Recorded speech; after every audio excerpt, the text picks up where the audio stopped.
Hello everyone, it's Kay again, and I'm here with more for the hashtag DWP 100 Things challenge. That's Dances with Pitbulls here on YouTube.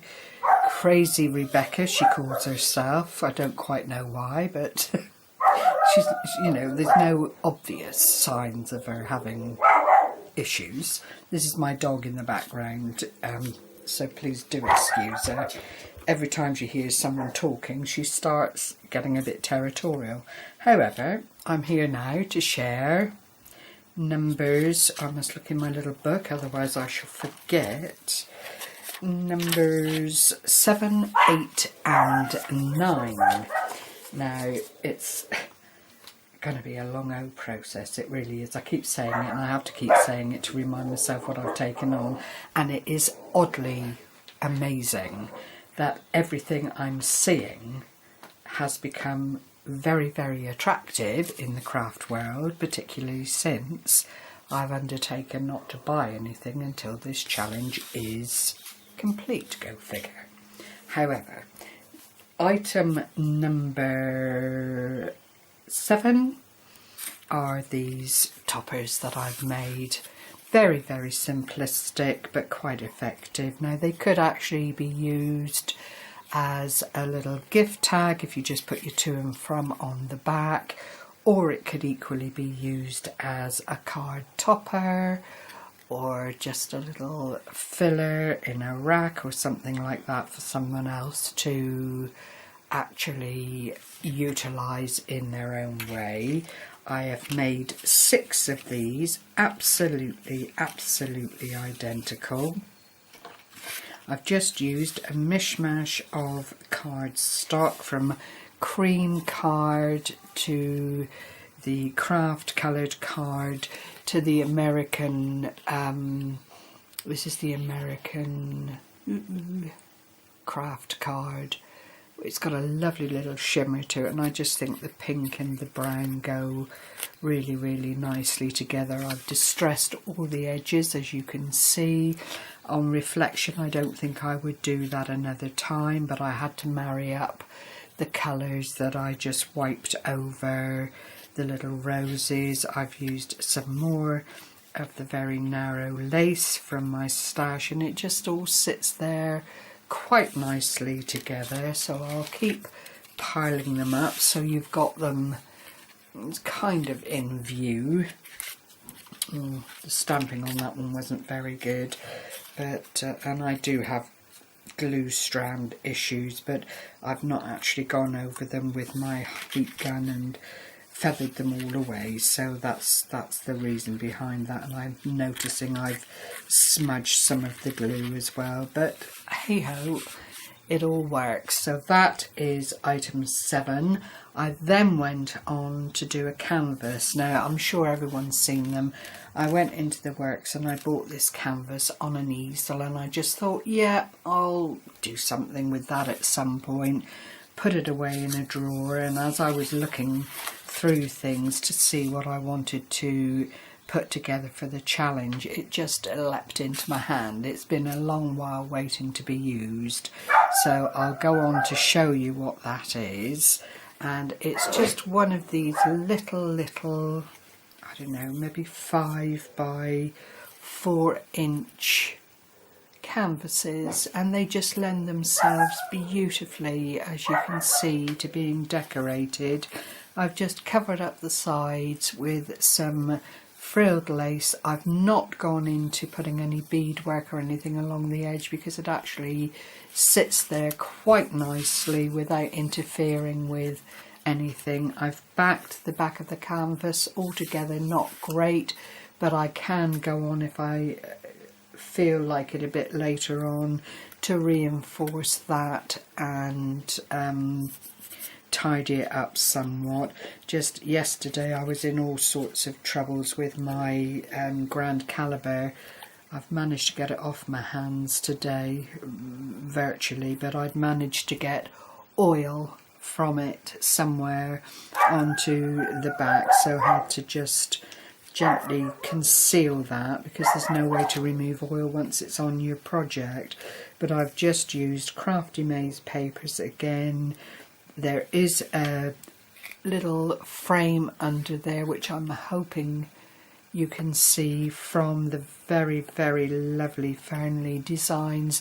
They do these gorgeous little wooden embellishments that I would defy anybody not to find a use for. I then found this image of this lovely, lovely lady and just did an impression of an oval underneath it just to make it look a little bit more like it's supposed to be a portrait, and then just put some glossy accents on the rose here which just glitters away quite nicely. I also put the glossy accents on the cherish, laid down the designer paper and actually smooched over it with a silvery kind of wash just to tone down the flowers a little bit. I then have drawers full of stuff, and in amongst the drawers are all the oddments of flowers and things that I've used on projects. Not enough to do a standalone project, but ideal for this kind of thing. So I found the little calla lilies, these tiny little buds here. A lot of them are Wild Orchid Crafts. The leaves here, which I've crumpled and abused a little bit to make them look more natural, and just finished up then with the trellis work die from Martha Stewart, and I just cut off all the dead edges, as you might call them, and just utilised it for a little background here, and then a rather lovely little piece of lace that I had left over from something to finish the bottom. So this is a scrap-a-doodle mishmash of things, but I think nonetheless it's actually come out quite effective, and you know, hopefully when it comes to giveaway time someone will be happy to take this on board and give it another home. So that is item number 8, that's right, which I need to put down there or over here a bit, or perhaps I'll bring it all in again once I've done. Sorry, I've just hit the tripod.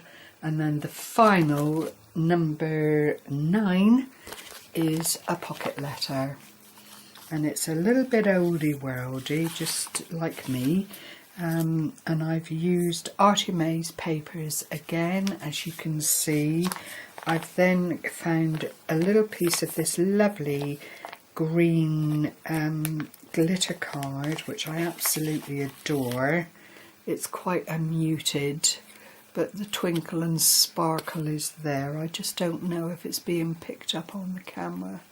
It really does depend on lighting and so on, but it's a very, very lovely colour and actually fits in quite well with the papers that I've selected. And you see I've just used random words: cherish, dream, adore, love and for you, and just made sure that every little section has a little bit of bling, butterflies or a little something of the greenery, just to give it a little bit more oomph. But the papers in their own right, as I'm hoping you can see, are really very, very lovely. If I bring them down again, the detail on them is really quite striking. I don't want to go through every section there. You'll be tired of me by the time I've completed this challenge, if I actually get to the very end of it. So I won't go into huge amounts of detail. I'd anchored a piece of lace and some lovely washi tape onto the side of the pocket letter, and then using one of these little tiny bulldog clips in pink, I've just anchored a lace bow and a different coloured lace trim. One is white and one is cream, which I again hope is being picked up by the camera. And on top of that, to make it a permanent feature of the bulldog clip, I just then did a little bit of inking around the flowers to make them more in keeping with what I've tried to achieve on the pocket letter itself. I've not put any goodies in the back. Once I decide where it's going, that is when I will complete and put little somethings into the background there to make it a nice little gift for someone. So that, ladies and gentlemen, if you're there, is challenges up to number 9, and I'm feeling quite positive because at the moment I'm thinking 91 to go.